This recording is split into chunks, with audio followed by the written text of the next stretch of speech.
بسم اللہ الرحمن الرحیم۔ السلام علیکم ورحمۃ اللہ وبرکاتہ۔ ناظرین، میں امید کرتا ہوں آپ تمام احباب بخیر و عافیت ہوں گے۔ میری دعا ہے کہ اللہ رب العزت مجھ سمیت آپ تمام حضرات کو دین و دنیا کی تمام بھلائیاں نصیب فرمائے، آمین۔ ناظرین، ہمارے معاشرے کے اندر نظر کا لگ جانا ایک بہت ہی عام سی بات ہے، ایک بہت ہی عام اور جو ہے وہ روزمرہ کے مطابق آپ کو اس طرح کے کئی لوگ مل جاتے ہوں گے۔ چند لوگ تو ایسے بھی ہوتے ہیں جو صرف وہم کا شکار ہوتے ہیں اور ان کو لگتا ہے کہ ہمیں نظر لگ گئی، حالانکہ ان کو کوئی بیماری ہوتی ہے۔ لیکن اکثر اوقات ایسا ہوتا ہے کہ واقعی انسان نظر کا شکار ہوتا ہے۔ کوئی انسان ہوتا ہے، بعض اوقات چھوٹا کوئی بچہ ہوتا ہے، کوئی عورت ہوتی ہے۔ چونکہ عموماً ہماری عادت اور ہمارا مزاج نہیں ہے کہ کوئی چیز دل کو بھا جائے یا اچھی لگے یا کسی چیز پر ہمیں رشک آ جائے، تو عمومی طور پر ہمارا مزاج جو ہے وہ یہ ہے کہ ہم ایک دم سے حسد کا شکار ہو جاتے ہیں، چاہے اس بندے کے پاس وہ چیز رہے نہ رہے، ہمارے پاس وہ چیز رہے نہ رہے، لیکن اس بندے کے پاس جو ہے وہ چیز ہمارے دل میں یہ تمنا اٹھتی ہے کہ اس بندے کے پاس یہ چیز کیوں آئی اور کیسے آئی اور اب تک اس کے پاس کیوں بھاگی اور کیسے اس بندے سے یہ نعمت جو ہے وہ ہٹ جائے۔ تو بعض اوقات ایسا ہوتا ہے کہ چھوٹے بچے ہوتے ہیں، ظاہر سی بات ہے معصوم بچے ہوتے ہیں، اور ہر انسان کو دیکھتے ہی جو ہے وہ پسند آ رہے ہوتے ہیں۔ تو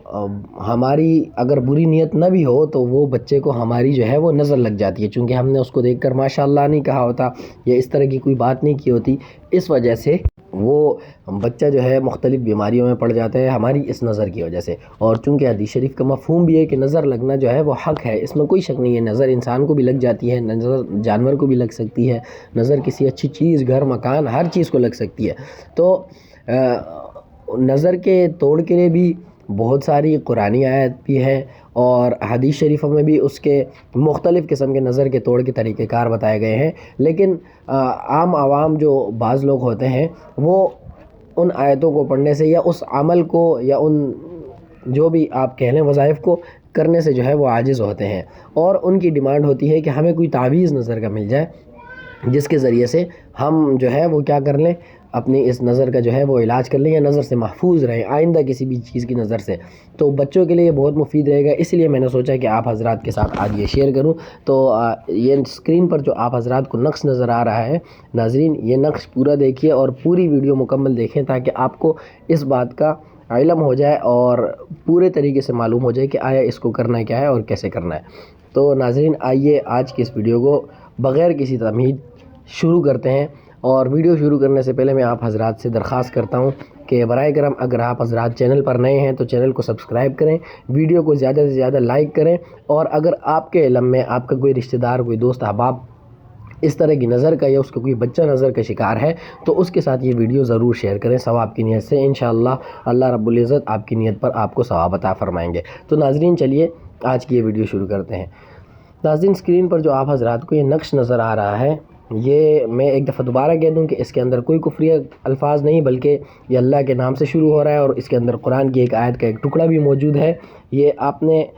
اچھی طریقے سے دیکھ لینا ہے، نوٹ کر لینا ہے۔ بسم اللہ الرحمن الرحیم کے ساتھ بسم اللہ الرحمن الرحیم جو اوپر لکھا ہے اسی طرح، اور اس کے ساتھ جو خانے ہیں، جتنے خانے بنے اور جس خانے میں جو حرف لکھا ہوا ہے اسی طریقے سے آپ نے لکھنا ہے، اور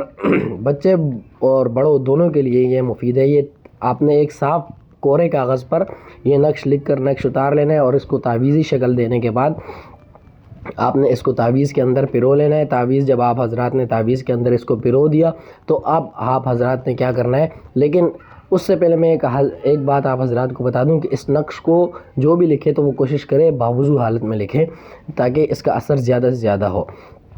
اس کو لکھنے کے بعد اسی بچے یا اس شخصیت، متاثرہ شخصیت، یا مثال کے طور پر کسی گھر پہ نظر ہے تو گھر کے ایک کونے پہ جو دہلیز ہوتی ہے، گھر کی مین انٹرنس ہوتی ہے، ایسی جگہ پر لٹکا دے کہ اس کی کوئی بے ادبی نہ ہو۔ تو ناظرین آج کے لیے اتنا ہی، اب تک کے لیے مجھے اجازت دیجیے، ملتے ہیں اگلی ویڈیو میں۔